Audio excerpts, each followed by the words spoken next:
Dans le continent, il n'y a rien en raison des températures extrêmes, sauf dans quelques vallées intérieures où survivent des micro-organismes. De la vie, on peut en trouver aussi dans des lacs souterrains, comme à Vostok, une base russe. À 5300 mètres sous terre, il y a une étendue d'eau douce plus grande que la Corse, isolée de l'atmosphère terrestre depuis plusieurs millions d'années. Elle renfermerait des formes de vie primitives. C'est sur les côtes que la vie est la plus riche. 7500 espèces sont recensées, une biodiversité placée sous l'œil des chercheurs pour comprendre comment la vie se développe et résiste à un environnement aussi hostile. Quels mécanismes, par exemple, développe ce poisson pour ne pas geler. On y étudie aussi le krill.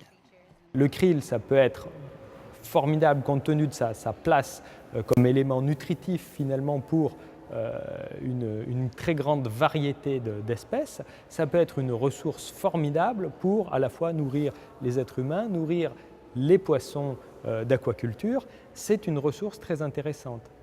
L'enjeu aujourd'hui, c'est de ne pas la gâcher, de ne pas la rater, cette ressource, et donc de mettre en place une véritable gestion durable de cette ressource. Une biodiversité donc très concentrée et très riche, parmi laquelle on peut peut-être trouver dans les années qui viennent une solution aux problèmes de nutrition.